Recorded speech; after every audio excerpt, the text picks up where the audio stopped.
축복의 사람이라는 찬양을 2주 전에 처음 불렀을 때는 모두가 함께 부른다는 느낌보다는 그 가사를 생각하시는 듯한 느낌을 많이 받았는데 2주가 지나가면서 이제 모두가 조금씩 그 가사를 묵상하면서 함께 부르는 찬양이 되고 있음에 진심으로 기쁘고 감사를 드립니다.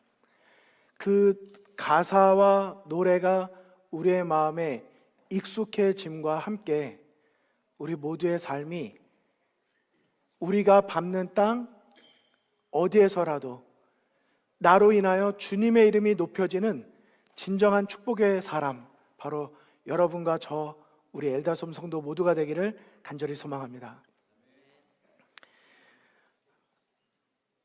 오늘 예배를 시작하면서 우리 책임 장로님과 서기께서 우리 성다혜 집사님을 교족을 저희 교회로 옮겨오는 우리 승인을 해주셨는데, 우리 여러 성도님들께서 성다혜 집사님이 누군가 궁금해하실 것 같아요. 그래서 제가 잠시 잠깐 일어나 주시면 감사하겠습니다. 근데 거기가 조금 어둡지만 우리 집사님의 얼굴이 환하게 빛이 나고 있습니다. 자, 우리 박수 한번 보내주실까요? 잘 보이시죠? 정말 제가 엘다솜에 오기 전부터 엘다솜에서 열심히 봉사하고 계셨고, 지금 집사님으로 열심히 봉사해 주시는 우리 성대 집사님 감사를 드리고, 우리 확실하게 이제 행정적으로도 우리 가족이 되신 것 감사를 드립니다. 저희 재림교회는 1년에 적어도 3번은 함께, 전 세계적으로 함께 갖는 특별한 주간들이 있습니다. 첫째는 연초에 우리 모두가 내 생각으로 시작하는 것이 아니라 하나님의 말씀으로 시작하자는 취지로 말씀 사경회를 시작합니다. 그래서 일주일 동안 말씀을 연구하고 우리가 계속 하나님의 말씀 중심의 삶을 사는 것입니다. 두 번째는 말씀을 듣고 끝나는 것이 아니라 한 3월이나 4월 정도가 되면 봄 기도주의를 갖습니다. 그래서 내 마음을 하나님께 헌신하고 정말 주님과 동행하는 기쁨으로 한 해를 시작합니다. 그리고 한 해가 맞춰지는 12월이 되면 연말 기도주의를 합니다. 성경적으로는 대속죄일이라고 하는 의미를 갖고 있는데요, 하나님 앞에 결심했고 내 자신을 헌신한다고 했지만 여전히 연약하고 부족함이 있었던 내 자신을 인정하고 하나님 앞에 회개하는 마음으로 다시 내 자신을 드리는 것입니다. 그렇게 한 해를 마무리 짓는 것입니다. 우리 로마린다 교회도 이 3가지를 매년마다 해오고 있는데요, 바로 다음 주가 연말 기도주간입니다.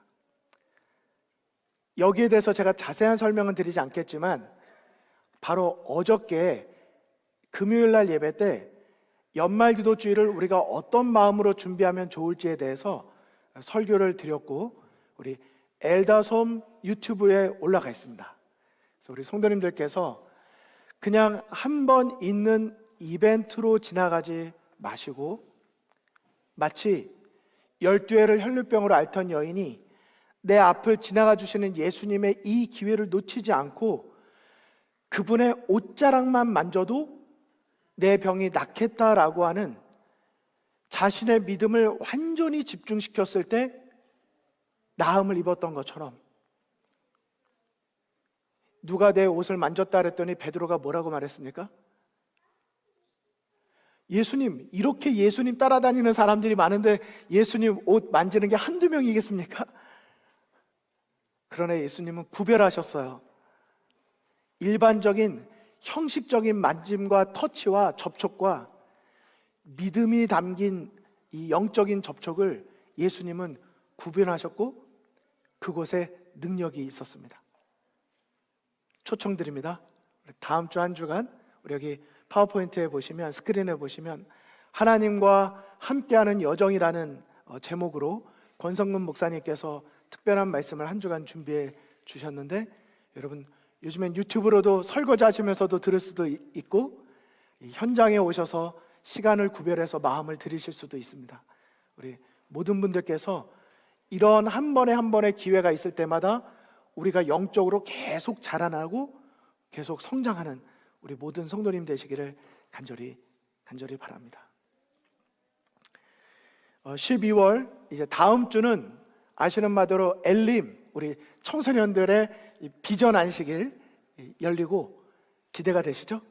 그리고 그 다음 주는 어린이, LKG 어린이들의 희망 안식일이 한 주 또 안식일이 운영이 되고, 이제 그렇게 마지막 한 주를 남겨놓고 있습니다. 설교라는 저로서도 이제 3주를 앞둔 오늘 이 한 번의 설교가 굉장히 중요한 의미를 담고 있습니다. 이런 자리에서 저는 밭 모퉁이까지 다 거두지 말고라고 하는 제목으로 말씀을 준비했습니다. 밭 모퉁이까지 다 거두지 말고.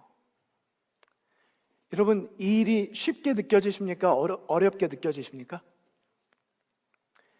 저 같은 사람에겐 이런 설교 제목이 이거 성경절인데 이런 성경절이 저에겐 굉장히 좀 힘든 일입니다. 저는 어렸을 때 설거지를 하고 나면 어머니께 정말 이쁨을 받았어요. 우리 연기같이 설거지를, 어떻게 너는 어린데도 이렇게 설거지를 하니? 설거지를 하고 나면 그냥 이렇게 설거지만 딱 하고 집어넣고 끝나는 게 아니라, 저 말고 많은 분들이 그렇게 하시겠지만, 다 끝나고 나면 맨 마지막 찌꺼기 있는 것까지 탁탁 털어가지고 물로, 그것까지 거꾸로 좀 끼어 있는 것까지 물로 헹구고, 주변 물 튄 것까지 싹 정리를 해서 딱 와보면 이전보다 더 나아진 느낌이 들게, 숟가락, 젓가락, 뭐 그릇 이렇게 쌓아놓으면 이렇게 그냥 하는 대로 막 해가지고 올려놓는 게 아니라, 이제 그것도 딱 분류가 있죠. 젓가락은 젓가락대로 다 이렇게 놓고, 그 다음에 떡이 좋게 차례대로 착착착 해서 뭘 보면 일부러 꾸며놓은 것처럼 정리가 딱 전시해놓은 것처럼 딱 해놓는 거예요. 양말을 개고 나면 어머니께서 그렇게 칭찬해 주셔서, 우리 영지처럼 양말 개는 애가 어디 있을까? 양말을 개도 그냥 이렇게 묻어가지고 이렇게 하는 게 아니고, 양말 면 바닥을 쫙쫙 펴가지고, 그 다음에 양말 신을 때 발이 쏙 들어갈 수 있게 면으로 펴서 접어가지고 탁탁탁탁 놓는 거죠. 이불을 개면 어머니께서, 우리 영기는 어떻게 이불을 이렇게 잘 개? 옛날에는 바닥에서 잤는데, 이 바닥에서 잔 이불을 개면 이 벽장이라고 있어요. 벽장. 그 벽장을 열면은 거기에 이불을 개서 늘 올려야 되거든요. 근데 이불을 쉽게 개는 방법이 있어요. 그냥 이렇게 툭툭툭 이렇게 개가지고 올려놓으면 이게 어떻게 되냐면 쓱 풀리면서 미끄러져 떨어집니다. 이제 저는 개면, 좀 죄송한 얘기지만 형과 누나와는 조금 달랐어요. 일단 여기를 탁, 이쪽을 탁, 그 다음 탁, 그러면 이게 미끄러지지 않습니다. 딱. 그리고 이걸 놓을 때도 이렇게, 하여튼 이렇게 해가지고 이렇게 이쪽으로 딱 놓으면은 이게 슬러 내려오지만, 반대로 돌려서 놓으면은 내려오지 않습니다. 딱. 신발을 빨고 나면 어머니께서, 지겨우시죠 이제? 깔창을 빼가지고, 깔창까지 비누칠 해가지고 싹싹싹싹싹 여기다 그 칫솔 남은 거 그거 가지고 다 비벼가지고, 비비는 게 아니죠. 하여튼 비비는 거죠. 이렇게 해가지고 다. 저는 요셉의 예언의 신, 요셉에 대한 내용, 요셉이 감옥에서도 어떻게 그렇게 인정받을 수 있었는가, 자기에게 맡겨진 작은 일에 충성한 사람, 그런 사람을 하나님께서는 사용하신다. 이런 것들이 저에게는 되게 중요한 가치가 됐어요. 그러다 보니까 어떤 행사가 있거나 일이 끝나고 나면 그냥 이렇게 쑥 가는 게 너무 양심에 찔려요. 끝까지 남아가지고 뭐 하나 남는 거 없이 딱 뒷정리를 해야 됩니다. 또 그렇게 하는 게 맞다고 배웠고, 또 교회니까 더 그래야 된다고 배웠어요. 누가 하겠지? 아니요, 군대 가서 배웠습니다. 누군가 할 일이면 내가 하자. 군대에서 배운 정신이에요. 뭔가 이런 거예요. 내 희생, 그리고 뭔가 한다면 정확하고 철저하게, 그래서 남는 거 없이 제가 왜 위장이 좀 안 좋은가? 그냥 밥 먹으면 배부르면 거기서 끝내야 되는데 그 콩나물, 양념국, 국물 남은 거, 그 콩나물 대가리하고 이렇게 몇 개 남은 거 있잖아요. 그거 얼마나 맛있습니까? 두부찜하고 나면 두부 그 양파랑 이거 남은 게 얼마나 맛있어요? 그럼 거기에다가 거기서 끝내야 되는데 거기에다 꼭 밥을 2숟갈 또 얹어가지고 그걸 비벼가지고 끝까지 싹 먹어야, 이제 그릇 마지막 싹 먹어야 이제 뭔가 밥 먹은 것 같고 내 책임을 다한 것 같고. 점점 표정들이 저를 이상하게 보시는 것 같아서. 근데 제가 이게 병적이지 않아요. 그냥 선호도가 그렇다는 것이지 제가 항상 이러지는 않습니다. 선호도가 그렇다는 거예요. 근데 이러다 보니까 저에게 약점이 생겼어요. 이게 중요하고 이게 가치 있다고 생각을 하면서도 뭐를 주문을 하거나 뭘 하면 넉넉하게 하는 게 아니라 딱 맞게 하는 것입니다. 아이들에게 뭘 나눠주거나 할 때도 정확하게 딱딱 나눠서. 어머니께서 저희 3남매 형 누나 저 있으면 뭐 하나 주셔도 그걸 꼭 똑같이 3등분을 하셔서 주셨어요. 빵이 됐든 뭐가 됐든. 뭐 물론 경제적으로 넉넉하지 않다 보니까 맘껏 먹어 좀 이러지를 못했죠. 필요한 만큼 딱 구매하고 그만큼 딱 먹고. 좋았든 나빴든 어쨌든 저의 삶에 약간 그런 게 생기다 보니까 저에게 너그러움이 부족합니다.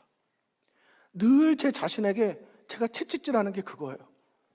왜 나는 더 너그럽지 못할까? 아이들에게도 우리 아들들, 자녀들, 뭐 아내, 왜 내가 좀 더 너그럽게 못할까? 어제 제가 어떤 집사님께서 저한테 이렇게 밥을 주셨는데 이게 밥을 이렇게 주시면서 그러시는 거예요. 아직 많습니다. 그 다 드셔도 돼요. 더 많아요. 근데 그 한마디가 저의 마음에는 참 고맙기도 하면서도 도전이 되는 거예요. 저도 누군가에게는 이게 더 넉넉하게 하고 싶은데 사실 제 생활 속에서 그게 잘 안 되는 것입니다. 물론 제 자신에게 쓰는 것보다는 저한테 되게 아끼지만 누군가에게 쓰는 거는 그냥 막 이렇게 막 더 시켜, 마음껏 시켜. 뭐 학생들, 청년들 만나면 막 아끼지 않고 정말 다 쓰고 싶어요. 하지만 일상생활 속에서 정말 저의 생각이 그런가? 충분히 그렇게 살고 있나? 많은 부족함을 느끼는 것입니다. 오늘 한 해를 마무리해가는 이 즈음에 제가 오늘 여러분에게 사진들을 좀 보내드리면서 화면을 좀 몇 가지 중심으로 좀 말씀을 드리겠는데 한번 들어보시기 바라고, 그 중에 여러분과 저에게 들려주시는 정말 저같이 부족한 사람이라도 저를 통해서라도 우리 성도님들의 마음에 들려주는 성령의 음성이 있기를 간절히 바라는 마음으로 말씀을 드리겠습니다. 여러분, 이 화면에 보이는 여기가 어디인지 아십니까? 저는 여기를 한 4번 가본 것 같아요. 이제 여러 비전 트립, 미션 트립 해서 갔던 곳인데 여기가 바로 캄보디아에 있는 앙코르와트입니다. 지상에 건설한 1000개라고 불려요. 하늘의 세계, 같은 땅이지만 완전 다른 곳입니다. 이제 여기를 가까이 가보면 9세기부터 15세기까지 캄보디아에 있던 옛 크메르 제국의 수도라고 이제 보여지는 것이고 알려진 것이고 많은 분들이 또 다녀오신 경험도 있으실 것입니다. 2016년도 기준으로 보면 1년 평균 250만 명이 찾는 관광지입니다. 250만 명이 말이 250만 명이죠. 그런데 여기를 가보면요, 이 나무 뿌리가 이 건물을 다 덮고 있어요. 정말 웅장합니다. 이 옆에 와서 사진 딱 찍어봤는데 제 자신이 너무 작게 나오는 거예요. 굉장하죠? 나무도 대단하고 건물도 대단해요. 그런데 여기 오른쪽에 보는 건물 보면 그냥 건물만 대단한 게 아니라 이 웅장함 속에 있는 섬세함이 있습니다. 하나 손 조각이 안 간 곳이 없어요. 그래서 꼭대기까지 올라가면, 앙코르와트 그 안에 꼭대기 올라가면 이게 있거든요. 여러분, 이거 보시면 그냥 멀리서 볼 때 그냥 돌무더기 쌓아놓은 것 같은데 가까이 가서 보면 이게 다 조각돌들을 쌓아놓은 것입니다. 근데 거기가 다 얼굴이 새겨져 있고 손 모양이 있고 다 뭔가가 있어요. 정말 그 앞에 가면 압도됩니다. 근데 멀리서 보거나 여기 볼 때는 그 웅장함과 거대함 때문에 이게 압도되다가 나중에 가서 이렇게 보다 보면은 그 속에 있는 아주 작은 섬세함 속에서 압도가 돼요. 지금 요건 제가 한 부분이지만 이런 부분이 전체입니다. 그냥 건물 전체가 이렇게 돼 있다고 보시면 돼요.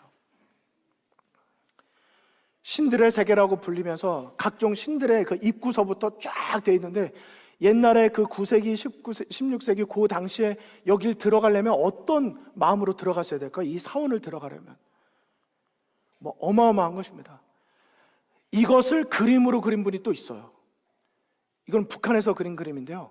앙코르와트 캄보디아에 가면 이 북한의 그 만주대 창작사라고 하는, 이게 뭐 김정일이 그 이름을 붙였다고 하는데, 그때 그림이 있는데 앙코르와트를 만들던 시대를 생각하고 그림을 그린 건데 이 그림 속에 있는 사람이 45,000명입니다. 그러니까 이런 그림이요, 대단하다 싶지만 뭐에도 압도가 되는 거냐면 그 그림 속에 45,000명의 사람들의 그림이 있는 거예요. 이 섬세함을 뭐로 표현할 수 있을까요? 진정한 위대함은 웅장함을 넘어서 섬세함에 있다고 말하는 이유가 바로 그것인 것입니다. 진정한 위대함은 웅장함도 있지만 그 속에 섬세함이 필요하다는 사실입니다. 예수님께서 지구를 창조하셨습니다. 만물을 창조하셨습니다. 우리 태양계만 봐도 알 수 있어요. 이 태양계 자체가 어마어마하죠. 그러나 이 어마어마한 이 태양계가 그냥 존재한다고 하면 감동이 덜할 텐데, 그 속에 하나님의 질서, 하나님의 모든 창조에는 완벽한 법칙과 질서가 있다고 하는 사실인 것입니다. 여러분, 이게 뭘까요? 어린이 여러분, 우리 엘림 청소년 여러분, 이게 뭘까요? 별이죠. 이걸 좀 더 크게 보면 이게 나옵니다. 이거는 뭘까요? 우주일까요? 코스모스일까요? 이게 지금 방금 전 사진을 좀 더 확대한 거거든요. 이거를 조금 더 멀리서 볼까요? 이게 바로 해바라기입니다. 우리는 그냥 해바라기 하고 지나가지만 하나님께서 창조하신 이 해바라기 하나 속에 우주가 담겨져 있어요. 별들의 세계가 그 속에 있는 것입니다. 하나님은 위대한 분이십니다. 그 위대하신 하나님 앞에 웅장함도 있지만 그분의 자상함, 섬세함, 그분의 인자함, 너그러움, 그분의 성품이 담겨져 있는 것입니다. 여러분은 예수님, 하나님 그러면 어떤 분으로 묘사하고 어떤 분으로 표현하십니까? 성경은 만유의 주제이신 하나님이라고 증거합니다. 한번 따라해 주실까요? 만유의 주제. 이런 표현 들어보셨어요? 하나님은 만유의 주제라는 표현을 들어보셨나요? 여기 주제라는 말이 히브리어로 마샬이라는 뜻인데 이 뜻이 통치하다입니다. 이 세상 하나님은 만유, 이 온 우주의 모든 것을 다 다스리시는 위대하고 거대한 통치자라는 뜻을 가지고 있는 것입니다. 그런데 이렇게 위대하신 통치자이신 예수 그리스도 하나님을 성경은 이렇게 많이 표현하고 있습니다. 우리가 그동안 교회를 다녀도 인자하신 하나님, 자비로운 하나님, 우리의 친구 같은 목자 되신 예수님 많이 표현했지만 우리가 오늘 기억해야 될 게 하나 있어요. 시편 103편 19절, 여호와께서 그의 보좌를 하늘에 세우시고 그의 왕권으로 만유를 다스리시도다. 에베소서 1장에 보면요, 무슨 표현이 나오면 예수님의 발이 이 온 지구 위에 있다는 표현이 나와요. 우리 곁에 계신 예수님이기도 하지만 그분은 만유 위에 계신 하나님이신 것입니다. 사도행전 10장 36절, 만유의 주 되신 예수 그리스도. 골로새서 3장 11절, 오직 그리스도는 만유시요 만유 안에 계시니라. 고린도전서 15장 28절, 하나님이 만유의 주로서 만유 안에 계시려 하심이라. 맨 마지막 에베소서 4장 6절은 다 같이 읽겠습니다. 시작. 하나님도 한 분이시니 곧 만유의 아버지시라. 만유 위에 계시고 만유를 통일하시고 만유 가운데 계시도다. One God, Father of all. 만유가 all입니다. 모든 것이에요. Over all, through all, in all. 한 분 하나님이 이 온 우주의 주관자가 되신다는 이 만유의 개념이 되는 것입니다. 여러분 생각해 보세요. 우리가 믿고 따르고 예배하고 있는 그 하나님이 만유의 주제가 되는 하나님이십니다. 그런데 그 하나님이 어떠한 사랑으로 여러분과 저를 사랑하시는지 우리가 기억할 필요가 있어요. 예수님이 그냥 이렇게 하라고 해서 하는 게 아니고요, 그분이 먼저 우리에게 보여주신 사랑을 알고 우리도 사랑하는 것입니다. 그분의 품성이 너무 고귀해서 닮고 싶은 거예요. 만유의 주제라는 이 제목에 대해서 한 목사님은 이렇게 쓰셨습니다. 제가 좀 빨리 읽어드릴게요. 제 눈이 안 보여서 요새겠습니다. 여기를 보면 되겠네요. 자, 우리의 편협한 시각으로 예수님을, 하나님을 작게 보면 안 된다. 우주를 보면 알 수 있다. 그곳은 우리가 생각하는 것보다 훨씬 크다. 빛은 1초에 지구를 7바퀴 반 돈다. 이 빛의 속도로 2년 반을 꼬박 달려야 우리가 속한 태양계를 벗어날 수 있다. 그리고 이 빛의 속도로 4년 반을 가야 가장 가까운 별까지 갈 수 있다. 우리가 속한 은하계를 벗어나려면 빛의 속도로 10만 년을 달려야 한다고 한다. 이런 은하계가 우주에 1000억 개가 존재한다고 한다. 우주의 크기를 우리 머리로 가늠한다는 것은 불가능하다. 우리가 있는 은하계는 중간 사이즈라고 하는데 우리 눈에 보이는 별은 5,000에서 6,000개 정도밖에 안 된다고 한다. 여러분, 하나님께서 창조하신 세계가 얼마나 넓고 큰지요. 그런데 이분이 그 다음에 뭐라고 쓰셨냐면 이렇게 쓰셨습니다. 예수님은 아주 섬세하고 세밀하신 하나님, 유전자를 공부하고 연구하는 학자들은 놀라움을 금치 못한다. 하나님께서 너의 머리털까지도 세신다는 것은 정말 놀라운 말씀인 것이다. 우리가 몇 번 들어본 대장균, 이 대장균 뭔지 아시죠? 대장균에 대한 놀라운 이야기도 있다. 대장균은 사이즈가 아주 작아서 연구하려면 현미경으로 1000배를 확대해서 보아야 하는데, 이 현미경을 개발한 사람도 놀랍지만 더 놀라운 건 대장균 안에 존재하는 유전자 정보를 받아 적으면 1000페이지가 넘는다는 것이다. 받아 적다가 알파벳 하나만 틀려도 기형 대장균이 나오는 것이다. 사람의 유전자 정보는 약 100만 페이지 정도가 필요하다고 한다.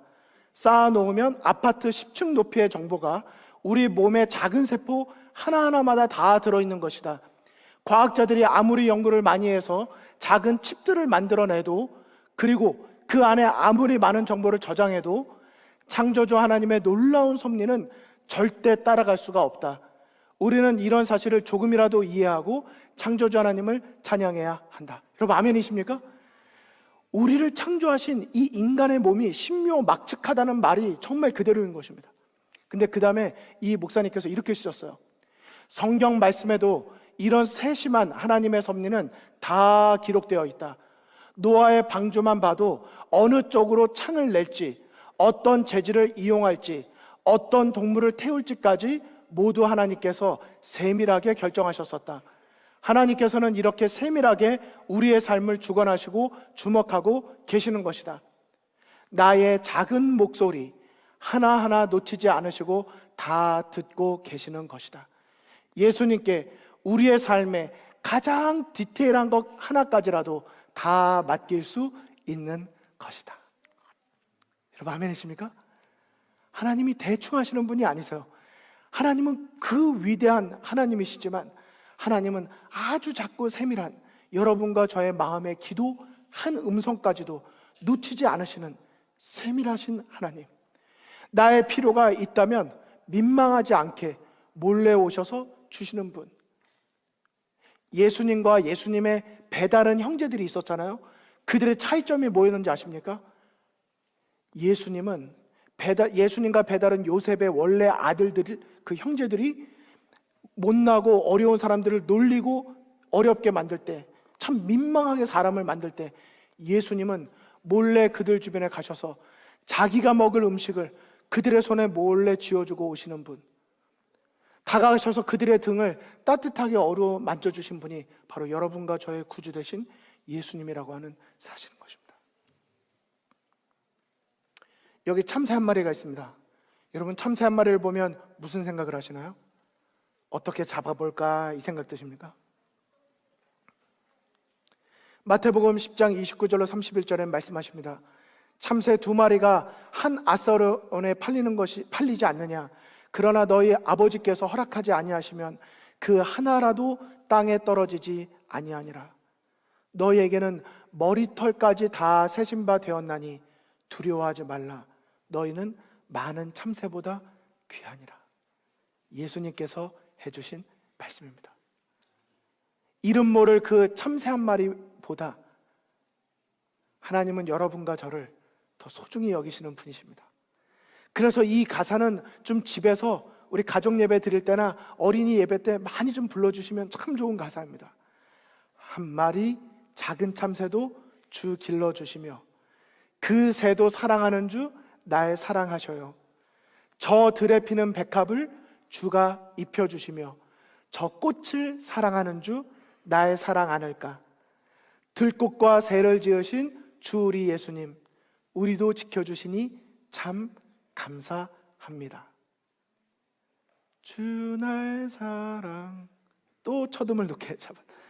주 날 사랑, 주 날 사랑, 나 이제 알겠네. 날 사랑하는 주님을 나 또한 사랑해. 나 이제 알겠네. 이 고백을 할 수 있는 여러분과 제가 되기를 간절히 바랍니다. 그냥 어린이 노래로서가 아니고요, 주 날 사랑, 주 날 사랑. 꽃을 보고 별을 보고 새를 봤는데 알겠는 거예요. 그 위대하신 하나님이 얼마나 섬세한 사랑으로 우리를 사랑하시는가. 저는 오늘 설교를 마무리하면서 오늘의 주제 성경절을 이제 마치면서 말씀을 드립니다. 레위기 19장 9절과 10절입니다. 너희가 너희의 땅에서 곡식을 거둘 때에 너는 밭 모퉁이까지 다 거두지 말고 내 떨어진 이삭도 줍지 말며 내 포도원의 열매를 다 따지 말며 내 포도원에 떨어진 열매도 줍지 말고 가난한 사람과 거류민을 위하여 버려두라. 나는 너의 하나님 여호와니라. 여러분 아멘이십니까? 여러분 부탁드립니다.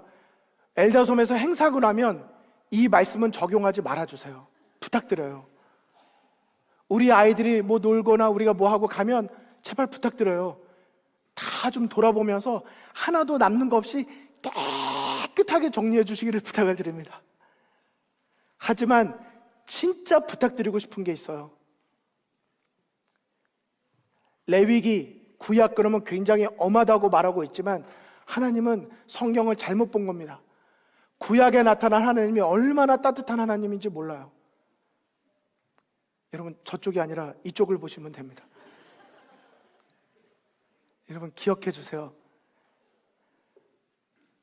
저는 뭘 떨어지면 다 챙겨가는 게 습관이 됐다니까요. 그러나 이제 안 그러려고 합니다. 우리 주변에 있는 어려운 사람을 더 돌아보고 떨어진 거 좀 놔둬주세요. 남는 거 내가 싹 먹지 않으면 누군가 먹더라고요. 저는 제가 그거 마무리를 져야 된다고 늘 책임감을 느꼈는데 제가 안 먹어보니까 누군가가 또 다 드실 분이 계시더라고요. 마찬가지입니다. 떨어진 이삭도 줍지 말고 열심을 내는 것 좋지만 다 따지 마십시오. 누군가 지나가다가 그것이 그분에게 필요한 양식이 될 수가 있습니다. 너는 내 백성 중에 돌아다니며 사람을 비방하지 말며 내 형제를 마음으로 미워하지 말며 원수를 갚지 말며 동포를 원망하지 말며 내 이웃 사랑하기를 내 자신과 같이 사랑하라. 여러분, 구약에는 이에는 이, 눈에는 이, 뭐 이런 것만 다 있다고 생각하고 그렇게 말씀하시지만 절대 아닙니다. 구약에 있는 하나님, 내 이웃을 내 몸과 같이 사랑하라고 말씀하시는 분입니다. 오늘 광고가 나갔지만 식사하시고 난 다음에 친교실에 들어가시면 왼쪽에 이 손소독제가 여러 박스가 있습니다. 그거 한 40박스 옮기는 거 쉬운 일이 아닙니다. 그러나 엘다솜의 한 성도님께서 그거를 모든 분들과 나누기를 원하셔서 그거를 가지고 오셔서 놔주셨어요. 내가 쓸 수 있는 거고 누군가 줄 수 있는 거지만 더 나누고자 하는 마음입니다. 우리 2022년도 우리 성도님들께 정말 그 크신 하나님의 사랑, 섬세하신 하나님의 사랑을 우리 나누게 되기를 간절히 바라고요. 이제 지금 우리 남집사님들께서 갑자기 몇 분들 쭉 이동하셔서 이게 무슨 일인가 생각이 드셨을 것 같은데요. 오늘 설교에서 말씀드린 것처럼 우리 하나님은 만유의 주제가 되시는 분이십니다. 우리 이 시간 특별한 특창을 우리 준비를 했습니다. 진정한 위대함은 작은 배려 안에 있음을 우리가 생각하면서 여러분들께서 이 만유의 주제라고 하는 특별한 찬양을 우리 3040 우리 분들에게, 특별히 남성분들에게 부탁을 드렸습니다. 제가 가사를 먼저 읽어드리도록 하겠습니다. 만유의 주제. 자, 만유의 주제는 뭐라고요? 아셨죠? 온 우주를 창조하시고 다스리시는 위대하고 거룩하신 우리 하나님 아버지 통치자를 말합니다. 존귀하신 예수, 사람이 되신 하나님, 나 사모하여 영원히 섬길 내 영광 되신 주로다. 화려한 동산, 무성한 저 수목 다 아름답고 묘하나 순전한 예수 더 아름다워 봄 같은 기쁨 주시네. 광명한 해와 명랑한 저 달빛 수많은 별들 빛나나 주 예수의 빛은 더욱 찬란하여 참 비교할 수 없도다. 여러분 아멘이십니까? 우리가 이 땅에서 보는 많은 것들이 있지만 이 모든 것보다 이 모든 걸 창조하고 다스리시는 하늘 아버지, 만유의 주대 되신 하나님을 우리 마음으로 기억하시고 이제 나오셔서 우리 특창을 우리 들려주실 때 몇 분들의 특창이 아니라 이 분들을 입술을 통하여 나오는 이 가사가 바로 여러분과 저가 나 이제 주 나의 사랑 주 나의 사랑 나 이제 알겠네 하나님께 드리는 신앙 고백이 되기를 간절히 바라면서 말씀을 마치겠습니다.